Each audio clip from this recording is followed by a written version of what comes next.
Ever find yourself thinking back to like those awesome little study nooks you had as a kid? Maybe it was a comfy chair, perfect reading light, all that. Totally. I feel like everyone had that one spot where they felt super focused. Absolutely. And wouldn't it be amazing to recreate that feeling, now for ourselves or our kids? Right. Like bottle that magic. Exactly. And luckily for us, there's actually a ton of research on how to create those awesome learning environments at home. It's true.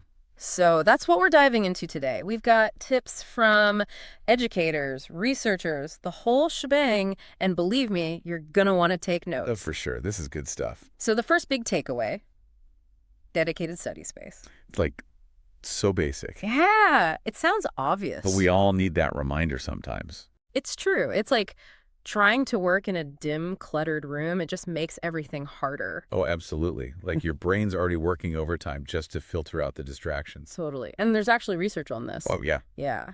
Clutter alone can like spike your stress hormones, which obviously not great for focus. Nope, not at all. So, listeners, while we're talking, I want you to picture your ideal learning space. Ooh, yeah, get those creative juices So what does it flowing. look like? Comfy chair, natural light, maybe a few plants for good measure. And you'll definitely want to think about noise because the next big thing is minimizing distractions. Ugh, don't even get me started. My phone is like public enemy number one when I'm trying to focus. Right, it's a constant battle. But why is that? Like, what's the science behind why distractions are so hard on our brains? So our brains, they're actually not meant to multitask. Really? Yeah, we like to think we can do it all, but what's really happening is our brains are just rapidly switching back and forth between tasks. Oh, wow. Yeah, so each time we get pulled away, even for like a second, it takes time and energy to get back on track. Decision fatigue, the worst. The worst. Speaking of which, how do we encourage that sense of, I don't know, curiosity? Like, how do we make learning fun, not a chore? I love that you asked that. So the sources all pointed to this idea of a growth mindset. Have you heard of that? I think so, but refresh my memory. Yeah, so it's this idea that psychologist Carol Dweck came up with, and it's basically that intelligence isn't fixed. It's not like you're either born smart or you're not. Okay. It's that you can easily get smarter by like putting in the effort, learning from your mistakes. Oh, interesting. Yeah, so instead of praising a kid for being smart, you might say, wow, you worked really hard on that. And it shows. Yeah. Emphasize the process. That's a good point. I never thought about it like that. Yeah, it can make a big difference. It makes me think about when I was learning to play the guitar. I was terrible at first, Uh-huh. but I kept at it. And instead of getting discouraged, I just focused on the small wins, like Yeah. learning a new chord or nailing a strumming pattern. Yeah, yeah. And that kept me going. What about you? Like, what's a time when you really felt that curiosity, that drive to learn? Oh, man. For me, it was learning a new language.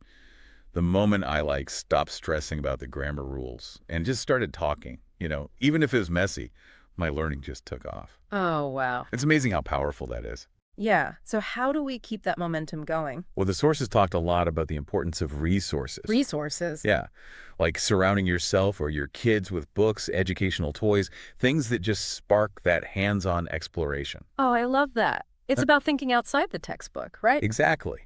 Yeah. Learning doesn't just happen in a classroom. A trip to the museum, building something in the backyard, it all counts. So true. So yeah, think about what gets you excited, what your kids love, and run with it.